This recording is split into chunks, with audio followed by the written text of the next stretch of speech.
Declaración de amor por nuestra historia. Primera parte. Obertura en re menor para desvelos sin orquesta. La historia se estudia. Hay mucho por estudiar en los folios del tiempo. Mucha crónica instantánea de valor histórico. Tradición oral por saberse y valorarse. Escudriñar entre las líneas de la historia oficial. Hurgar en los baúles de los pueblos las verdades que nos fueron negadas. La historia vive, se hace, se proyecta, se investiga, se escribe o se ignora. Se deja pasar desapercibida, se esconde, se niega, se deshace, se manipula, se tergiversa, hasta se desconoce su existencia. Y estamos en el ojo de ese huracán que todo lo arrasa sin sabernos siquiera instrumento de su incesante gestación. Hay historia en lo grandilocuente, lo epopéyico, lo noticioso, lo notable, pero la historia también está en lo discreto, lo local, lo oculto. Hay una historia que quedó atrapada en los secretos de alcobas y despachos. En los caminos de arena y piedras anduvo la historia, como fluye etérea en las redes tecnológicas, navega el firmamento invadido de satélites artificiales y acomete vertiginosa en el microscópico mundo de la nanotecnología. En la cotidianidad se tejen muchas historias. Los continentes encierran grandes sucesos históricos y hay eventos minúsculos en lugares modestos que desatan la historia. Los pueblos son la historia. La hacen, la padecen, la reinterpretan y le cambian el rumbo. Las artes andan y desandan en la historia. Los mitos invaden la historia. Las guerras de invasión se roban la historia. Las de liberación quieren terminar las guerras. La opresión y el afán de poder han provocado los capítulos más terribles de la historia. Los ideales igualitarios han orientado los cambios históricos a sociedades más justas y progresistas. La humanidad no es homogénea. Sigue siendo utópico hablar de humanidad, entre comillas. Los imperios belicosos y avaros surgidos hace 600 años en Europa al influjo del mercantilismo y el monoteísmo bíblico mortificaron a los demás pueblos del mundo para enriquecimiento de sus parasitarias monarquías y clases privilegiadas. Ellos impusieron la versión de historia del vencedor como dogma alienante para eternizar su hegemonía. Las conquistas y el sometimiento destruyeron culturas y vidas por todo lo ancho y largo del planeta. Nuestras historias son una antología de genocidios y saqueos, también de resistencias heroicas y gestas sorprendentes. Tal es el caso venezolano.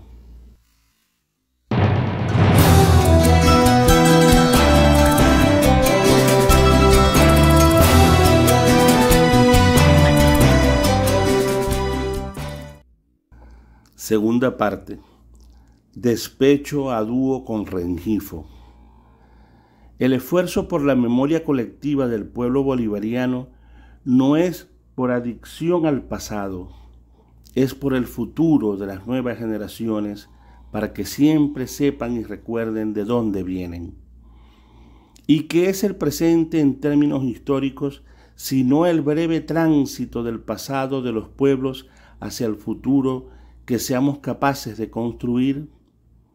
Esta labor cotidiana de estudiar, investigar, producir conocimiento y compartirlo, lo realizo como misión militante que busca contribuir a la formación del pueblo trabajador para la defensa de sus genuinos intereses de clase y de patria, tanto en lo material como en los más elevados sitiales del espíritu. En los términos más sencillos, comenzamos el ejercicio de mirar el pasado histórico al cuestionarnos quiénes somos, de dónde venimos, hacia dónde vamos, y las respuestas a esas preguntas nos conducirían a una espiral de búsqueda laberíntica por conocer, por aprender e interpretar los contenidos, a veces nebulosos, otras marmóreos, de eso que se ha dado en llamar historia, que es la memoria colectiva del devenir de la humanidad. Como dijera César Rengifo, La tarea de historiador comprometido social y éticamente con las causas de los pueblos es una ruta llena de peligros, tentaciones oscuras, sordas acritudes y dolorosas frustraciones. El culto a la colonialidad y su engendro, el neocolonialismo, invisibilizan nuestra historia ante las multitudes desvalidas de épica. Se niega a los pueblos el conocimiento de su gesta nacional para que no vibren de estima por la pertenencia de un colectivo telúrico. Durante siglos se conspiró meticulosamente desde las élites dominantes para dejarnos sin historia, sin lo más sólido y sustantivo de nuestro pasado, para dominarnos a través de la cultura de la sumisión y la apatía. Nos negaron nuestro ancestro heroico. Borraron nuestra memoria colectiva porque en ella habita la épica más hermosa. Nos quitaron primero la tradición oral de nuestros ancestros, los pueblos originarios, para luego arrebatarnos también la narrativa de las proezas continentales que hicieron nuestros bisabuelos descalzos y sin camisa. Se nos niega nuestra gloria popular, sorprendiendo en primacía a lo foráneo, lo que vino con la invasión eurocéntrica. Que la gloria del antiguo conquistador abone la exaltación del conquistador nuevo y que se pueblen nuestras calles y avenidas con sus sonoros y exóticos nombres. Eso nos han impuesto.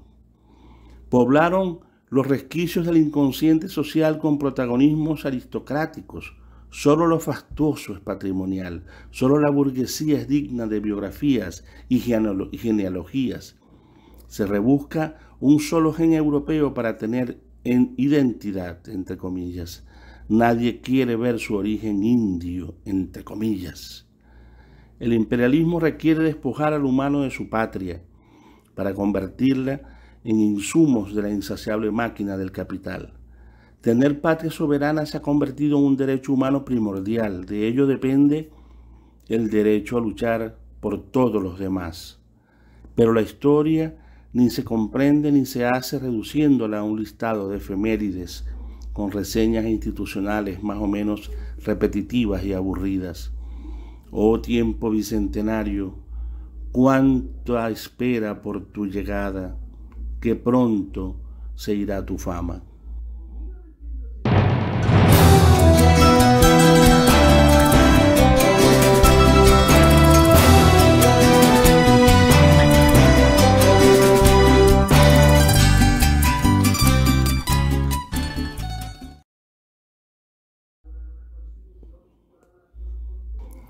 Tercera parte, la heroicidad cotidiana.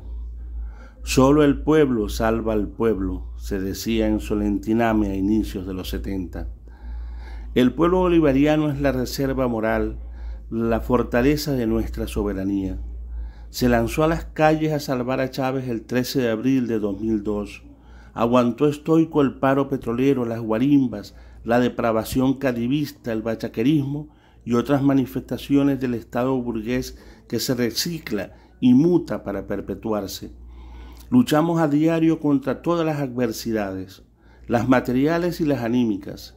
Hemos visto surgir las esperanzas aferrándonos al ícono que las inspira y hemos constatado que la avaricia llena a la tradición y ambas al desencanto y la ruina espiritual de sus perpetradores.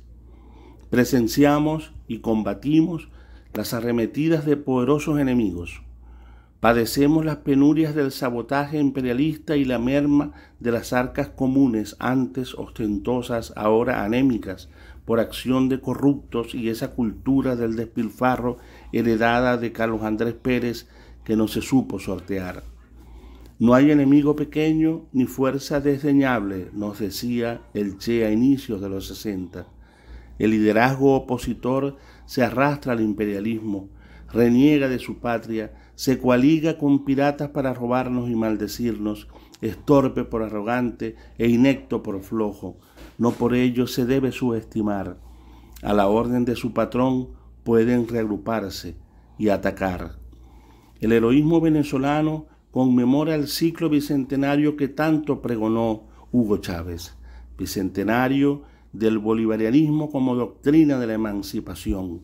Tiempos pandémicos y críticos nos ha tocado asumir, en este momento histórico. Y aquí estamos. El pueblo trabajador sigue cargando en sus lomos el peso de la historia, alimentado con las misteriosas energías que nos vienen de esa misma historia. En ella nos amamantamos y por ella damos la vida. República, democracia y socialismo solo son posibles entre iguales. Élites y privilegiados impiden la igualdad establecida y practicada que invocó el Libertador. La patria es la historia, un amor difícil, sublime y sacrificado, vivificante e irrenunciable.